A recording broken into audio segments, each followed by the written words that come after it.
श्री शिवाय नमस्तुभ्यम हर हर महादेव जय महाकाल। कैसे हैं आप सब।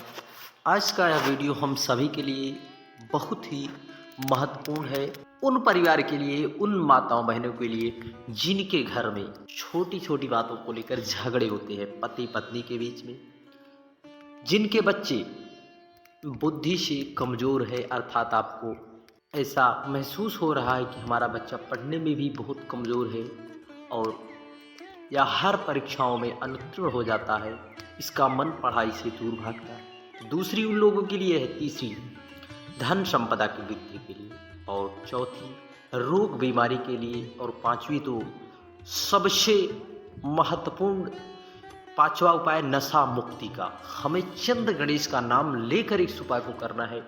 निश्चित है आज के समय में जिस घर में नशा प्रवेश कर गया उस घर का तो सर्वनाश तय। इसलिए नशा मुक्ति का इन सभी उपाय को हम सभी को करना है। माता अशोक सुंदरी के ज़्यादातर उपाय है, इसलिए माता अशोक सुंदरी की कृपा और करुणा से आप के सारे कष्ट होंगे दूर। तो चलिए शुरू करते हैं एक एक करके। श्री शिवाय नमस्तुभ्यम। इस प्रकार से आपके घर में छोटी छोटी बातों को लेकर झगड़े हो रहे हैं तो आपको सबसे पहले इस तरह से लेना है शहद। क्या लेना है? शहद। थोड़ा सा आपको शहद ले लेना है और इस शहद को और एक कलश जल अवश्य बाबा के मंदिर जा रहे हैं तो लेकर पहुंच जाए, जो है देवादिदेव महादेव कुबेर भंडारी के मंदिर। एक पात्र में जल लेकर इस जल को आपको श्री शिवाय नमस्तुभ्यम ओम नमः शिवाय कहते हुए आप मंदिर जाए। जब आपके घर से मंदिर यदि दूर पर है और नंगे पाँव हो सके तो आप नंगे पाँव भी जाइए। आपको फेस रखना है उत्तर दिशा, नॉर्थ डायरेक्शन।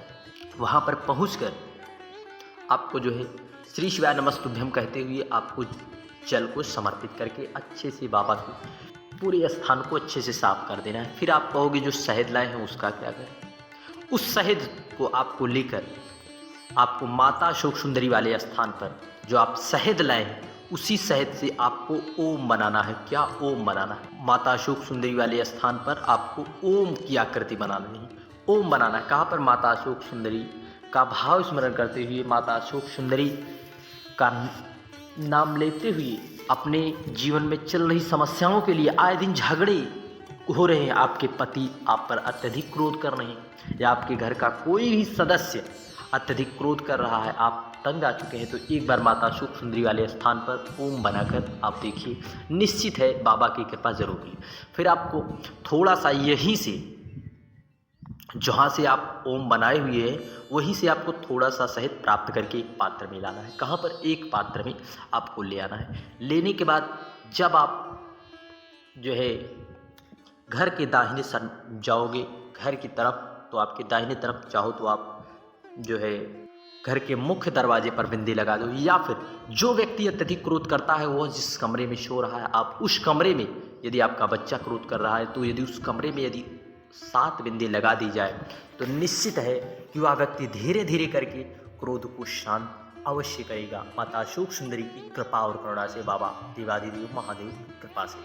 श्री शिवाय नमस्तुभ्यम। हम पढ़ते हैं अगले उपाय की ओर। यह तो हो गया हमारा लड़ाई झगड़े के लिए। अब हमारा अगला उपाय है बल और बुद्धि। दूसरा, यदि आपका बच्चा पढ़ने लिखने में कमज़ोर है तो उसको जो है आपको ऐसा लग रहा है कि हमारा बच्चा पढ़ाई में बिल्कुल ही कमज़ोर है, तो आपको फिर से वही शहद वाला उपाय अपनाना है। आपको इस प्रकार से शहद लेना है। इस शहद को आप, यदि वह बार बार एग्ज़ाम देने जाता है और असफल हो जा रहा है तो आपको शहद लेना है और एक बिल पत्र लेना है। इन सब चीज़ों को लेकर पहुंच जाना है देवादिदेव महादेव कुबेर भंडारी के मंदिर। वहां पर पहुंचकर आप जो है एक पात्र में जल ले जाएंगे और आपको पहले जल समर्पित करना है। फिर उसके बाद आपको जो शहद ले गए हैं आपको यहाँ पर जो है समर्पित कर देना है। शहद को आप बाबा पर समर्पित करेंगे। समर्पित करने से वह बहेगा नहीं, वह धीरे धीरे करके बहेगा। फिर आपको वहीं पर खड़े होकर अपने बच्चों के लिए प्रार्थना करना है, बल बुद्धि के लिए बाबा से प्रार्थना करना है, बाबा इसे औषधीय गुण प्रदान कर दीजिए। वह व्यक्ति जो है, हमारा बच्चा पढ़ाई में कमज़ोर है, फिर आप थोड़ा सा शहद वहीं से प्राप्त करके लाइए। थोड़ा सा, अत्यधिक मात्रा में आप ले जाते हैं तो अति सुंदर है।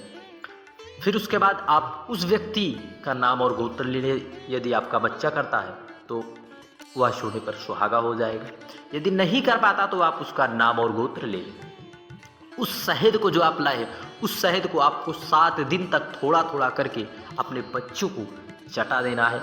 निश्चित है एक बार इस उपाय को करके देखिए, किसी भी दिन आप इस उपाय को कर देखिए, बाबा की कृपा और करुणा आप पर जरूर बरसेगी। आपके बच्चे पर आपका बच्चा जो है कुशाग्र बुद्धि का होगा, तीव्र बुद्धि का जरूर होगा। श्री शिवाय नमस्तुभ्यम, हर हर महादेव, जय महाकाल। बढ़ते हैं अगले उपाय की ओर।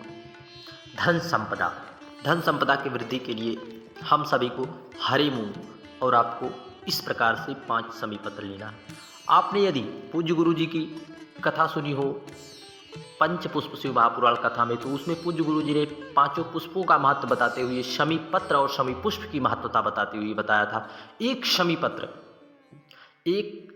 पत्र की इतनी बड़ी महत्वता है धन संपदा को लेकर। यदि आप एक बार इस उपाय को कर देते हैं, एक शमी पत्र में, इसमें आप बहुत से छोटी छोटी पत्तियां देखते हैं, इसमें भी आपको पत्तियां देखने मिलेंगी। इसलिए आपको 5 समी पत्र लेना है और आपको पहुंच जाना है हरा मूंग लेकर भगवान कुबेर भंडारी के मंदिर। वहां पर एक समी पत्र और एक पात्र जल ले जाए। एक शमी पत्र भगवान गणेश जी के स्थान पर, भगवान कार्तिकेय के स्थान पर, माता अशोक सुंदरी के स्थान पर, माता पार्वती के हस्तकमल, देवादिदेव महादेव पर एक एक शमी पत्र चढ़ाकर बाबा से अपने हृदय की बात, अपने दिल की बात कह कर देखिए। यदि आपको धन संपदा की मनोकामना नहीं पूर्ण हो रही, कह कर देखिए एक बार, बाबा की कृपा और करुणा आप पर जरूर विद्यमान होगी।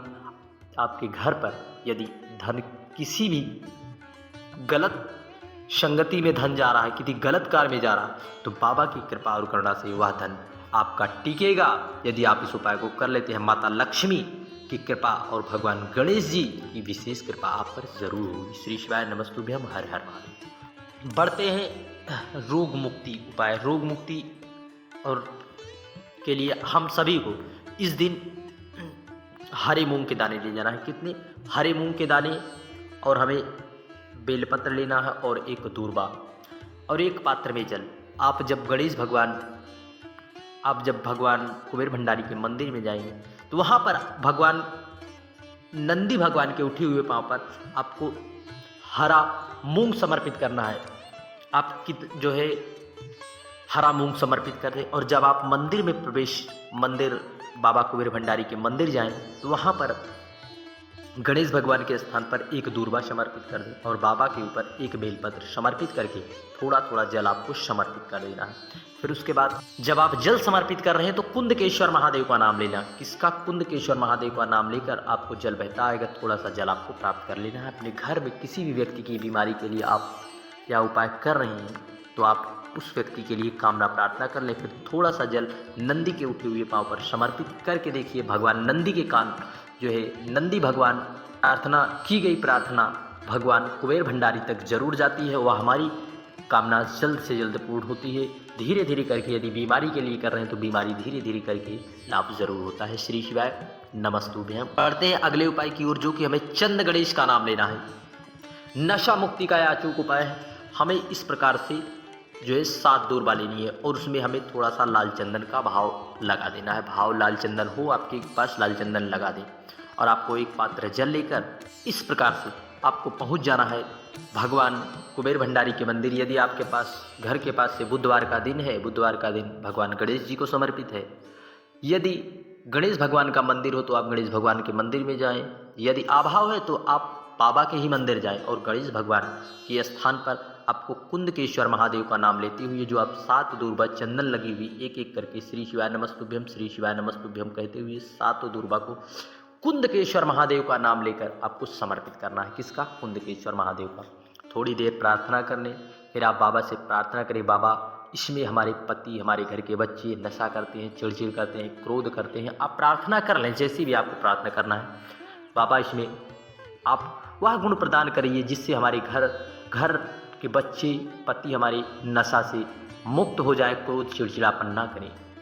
तब फिर जब आप थोड़ी देर के बाद उन दूर्बा को आप जब आप दूर्बा को उठाओगे, एक दूर्बा उठाकर चंद गणेश का नाम लेना है। किसका? चंद्र गणेश का नाम। चंद गणेश का नाम लेकर उस दूर्बा को लाइए जो आपके घर में क्रोध चिड़चिड़पन कर रहा है, नशा कर रहा है उस व्यक्ति को खिला दीजिए खाने में या कैसे भी खिला दीजिए। जो है निश्चित है यदि आपने निष्ठा भाव से इस उपाय को किया होगा तो यह वह व्यक्ति धीरे धीरे करके नशा जरूर छोड़ेगा। श्री शिवाय नमस्तुभ्यम, हर हर महादेव, जय महाकाल। वीडियो की जानकारी उपयोगी लगे चैनल को सब्सक्राइब कर कमेंट में हर हर महादेव लिखना ना भूलें। जय महाकाल।